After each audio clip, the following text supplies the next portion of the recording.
તો બનાસકાંઠાથી મહત્વપૂર્ણ સમાચાર સામે આવી રહ્યા છે, જ્યાં બનાસકાંઠાથી કોંગ્રેસના લોકસભાના ઉમેદવાર ગેનીબેન ઠાકોરે જાહેરમાં ગુજરાત પોલીસને ચીમકી આપી છે। બનાસકાંઠાથી કોંગ્રેસના લોકસભાના ઉમેદવાર ગેનીબેન ઠાકોરે જાહેરમાં ગુજરાત પોલીસને ચીમકી આપી। ત્યારે ગેનીબેન ઠાકોરે જણાવ્યું કે તમે જેવા છો એવા થતા અમને વાર નહીં લાગે।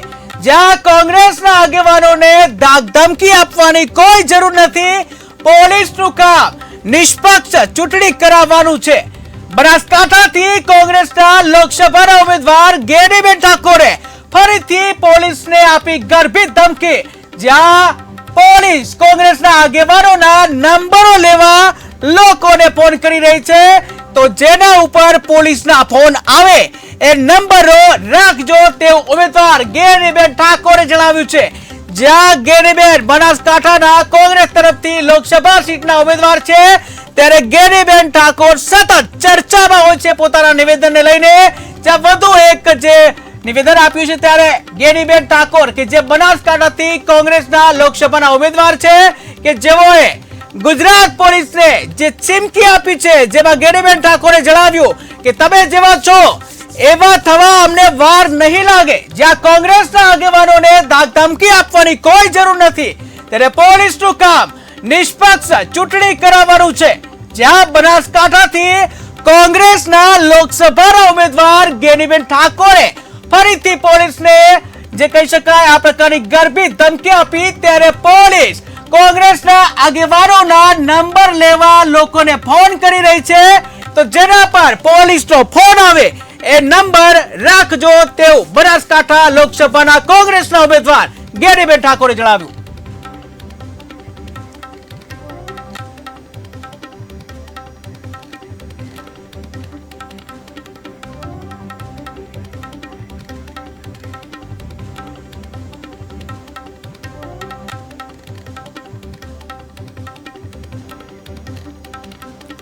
તો બનાસકાંઠા લોકસભા સીટના જે ઉમેદવાર ગેનીબેન ઠાકોર કે હંમેશા ચર્ચામાં હોય છે, ત્યારે ગેનીબેન ઠાકોરે એક એમની નિવેદન સામે આવ્યું છે, જ્યાં બનાસકાંઠાથી જે કોંગ્રેસના લોકસભાના ઉમેદવાર ગેનીબેન ઠાકોરે જાહેરમાં ગુજરાત પોલીસને ચીમકી આપી છે। જ્યાં ગેનીબેન ઠાકોરે જણાવ્યું હતું કે તમે જેવા છો એવા થતા અમને વાર નહીં લાગે। જ્યાં કોંગ્રેસના આગેવાનોને ધમકી આપવાની કોઈ જરૂર નથી, જ્યાં પોલીસનું કામ નિષ્પક્ષ ચૂંટણી કરાવવાનું છે। ત્યારે બનાસકાંઠાથી કોંગ્રેસના લોકસભાના ઉમેદવાર ગેનીબેન ઠાકોરે ફરીથી પોલીસને ગર્ભિત ધમકી આપી છે।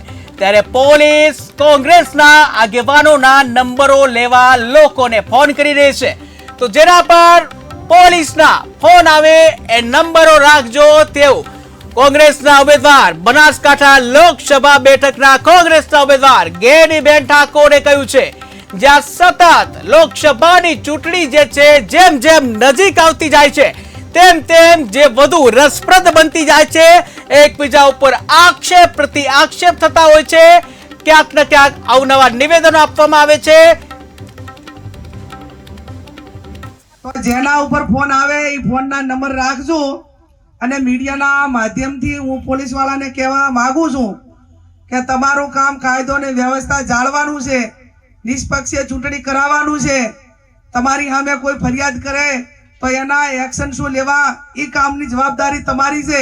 કોઈ કોંગ્રેસના આગેવાનોના ફોન લઈ અને તમારે એનું કલેક્શન કરવાની જરૂર નથી, અને ધાક ધમકી આપવાની જરૂર નથી। આ મારો ક્ષત્રિય અને આ સમાજને મારા મતદારો બેઠા 5 પછી 5 10 15 એફઆઈઆર થાય ને તો બાપુ તૈયારી રાખજો, એમાં આપણે કાંઈ ઓલું દવાનું નથી। અને એવા પોલીસ વાળા ગામમાં આવીને કોઈ દાટી આપતા હોય ને તો એમને કહેજો કે આ તમારું આંખાઓનું રાજી કાયમી રહેવાનું નથી। એ તમે 8મી તારીખ સુધી તમને સારી જગ્યાએ મૂકવા માટેની વાતો કરશે, તમને ફૂલાવશે, પણ નોકરી તમારે 58 વર્ષ કરવાની છે। અને 58 વર્ષ નોકરીનો પગાર એ તમે ભાજપનો પગાર નથી લેતા, તમે પ્રજાના પરસેવાનો પગાર લ્યો છો। તમને લોકોના પૈસા જે ટેક્સના પૈસા છે એનો પગાર મળે છે। એટલે આટલી બાબત ધ્યાનમાં રાખીને મહેરબાની કરજો।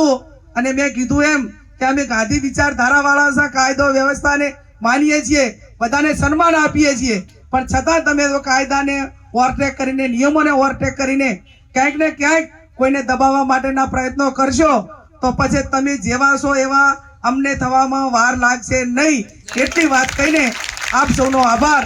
જય હિન્દ, જય ભારત. તો જેના ઉપર ફોન આવે એ ફોનના નંબર